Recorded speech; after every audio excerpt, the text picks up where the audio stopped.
Oi pessoal, tudo bem? Hoje nós vamos iniciar as atividades do canal PET Responde pelo módulo de Física 3, né? Mais especificamente o conteúdo de cargas elétricas, onde é abordado no capítulo 21 do livro do Resnick Halliday. E vamos resolver a questão 22. Ela tem o seguinte enunciado. A figura 21.30, que é essa que é mostrada, ela mostra um sistema de 4 partículas carregadas com um ângulo θ igual a 30 graus e uma distância d, que é igual a 2 centímetros. A carga da partícula 2 é Q2, com um valor de mais 8 vezes 10 a menos 19 coulombs, e a carga das partículas 3 e 4 é Q3 e Q4, que é igual a menos 1,6 vezes 10 a menos 19 coulombs. Aí ela tem dois itens. O item A. Qual deve ser a distância d entre a origem e a partícula 2 para que a força que age sobre a partícula 1 seja nula? E o item B, se as partículas 3 e 4 são aproximadas do eixo x, mantendo-se simétricas em relação a esse eixo, o valor da distância d é maior, menor ou igual ao do item A?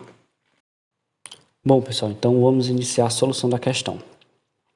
Primeiro, é bom a gente observar a simetria da distribuição das partículas em relação à partícula 1. Então a gente pode ver o quê? Que a partícula 3 e 4, que são apresentadas aqui na figura, elas estão sobre o mesmo eixo de simetria, que esse eixo é o eixo Y. E a partícula 1 e 2, elas estão sobre o mesmo eixo, que é o eixo X.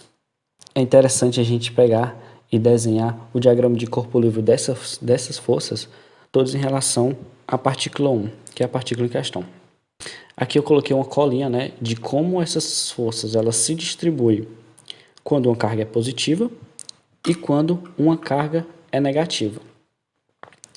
Iniciando essa distribuição, a gente vê que para a partícula 3, que é uma carga negativa, ela fica nesse estado, para a partícula 4, nesse, e na partícula 2 apontando para o semi-eixo negativo do eixo Y, do eixo X, perdão. E essas forças elas apresentam componentes, tanto no eixo X como no eixo Y, que elas se apresentam dessa forma. A força da partícula 3 é a força F3, tem seus componentes F de 3x, que é igual a F cosseno, e assim, respectivamente, para as outras partículas, certo? Se a gente for observar a lei de Coulomb, ela depende tanto do valor das cargas, como no inverso do quadrado da distância entre essas duas cargas. Se a gente for observar entre a partícula 1 e 2, é fácil notar essa distância, que ela está bem explícita aqui na figura, que essa distância total é d mais d. Já para as partículas 1 e 3 e 1 e 4, a gente tem que fazer um jogo de trigonometria. Como elas estão sobre o mesmo ângulo de inclinação, que é o ângulo θ, essa distância, que nós vamos chamar de R1, ela vai ter o mesmo valor, certo? Se fizer algum lance de trigonometria, a gente vai chegar ao quê? Que R1 é igual a D dividido por cosseno de θ. Aí vem as condições físicas. O item A, ele pede para que as forças que agem sobre a partícula 1 sejam nulas. Então, para isso, como a gente pode observar na figura, o somatório das forças ao longo do eixo X tem que ser igual a zero. E não é necessário a gente se importar com as forças no eixo Y. Por quê? As únicas componentes que tem, se a gente for olhar nesse diagrama aqui, é a componente F3Y e a F4Y. Como elas têm a mesma distância, que é a distância R1, e possuem o mesmo valor de carga, que é menos 1,6 vezes 10 a menos 19 coulombs, elas acabam por se cancelar, só restando força no eixo X. Voltando ao somatório, a gente pode escrever que a minha F de 2x mais a minha F de 3x mais a minha F de 4x é igual a zero. Notando que a F de 3x é igual a F de 4x pelos dados que a gente apresentou, que é a distância ao quadrado e o valor das cargas. Para a solução da questão, a gente não vai levar em consideração o módulo das cargas. Nós vamos deixar que os sinais sejam atribuídos normalmente. Então, continuando aqui a álgebra, a gente faz esse jogo de que, já que f3x é igual a f de 4x, a gente pode colocar duas vezes f de 4x, f de 4 cosseno de θ. E expandindo a equação, a gente vê que k vezes q1 vezes q2 dividido pela distância, né, do f2, que é dzinho mais dzão ao quadrado, mais duas vezes o k vezes q1 e q4 vezes o cosseno de θ dividido por r1 ao quadrado. Se a gente for substituir o r1, né, aqui, que ele é d sobre cosseno, a gente vai chegar nessa equação aqui. Nós vamos pegar e fazer uma pequena substituição. Vamos chamar P de Dzinho mais Dzão. Fazendo essa substituição, nós chegamos nesse formato aqui. Como K e Q1 são fatores comuns, a gente pode pegar e eliminá-lo da equação, restando só essa parte aqui. Depois a gente só vai fazer um algebrismo para isolar o P. E deixando o P isolado, a gente chega aqui, ó.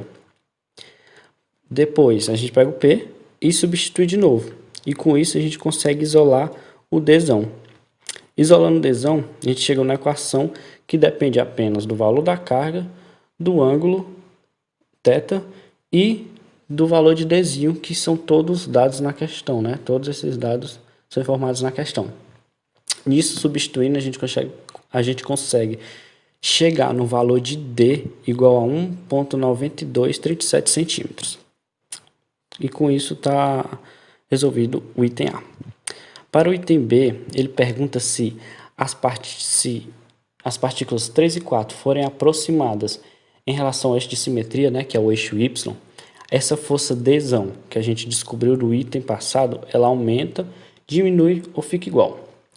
Então, a gente pode pegar e retornar para a figura. E também analisar a lei de Coulomb. A gente for analisar a lei de Coulomb, a gente vai ver que ela depende do valor das cargas, né, Q1 e Q2, e da distância ao quadrado. Se essa distância D diminuir, obviamente que a força aumenta. Então, se a gente for voltar para a nossa figura aqui e trazer mentalmente aqui a partícula 3 até o zero, o y igual a zero, a gente vê que a hipotenusa, né, desse triângulo retângulo aqui, ele vai diminuir. E essa hipotenusa é a nossa distância D, que no caso a gente chamou de R1 no item A. Se essa distância diminui, por consequência a força aumenta. Se a força que a partícula 3 e a partícula 4 aumenta, a força que a partícula 2 tem que exercer também tem que aumentar. Para essa força aumentar, consequentemente a distância entre a partícula 1 e a partícula 2 tem que diminuir. E o único jeito dela diminuir é o valor Dzão diminuir. Então, por consequência, né, quando essas partículas são aproximadas, o valor de Dzão diminui. Então é isso, pessoal. A resolução da questão. Espero que vocês tenham gostado. E obrigado por assistir mais um PET Responde.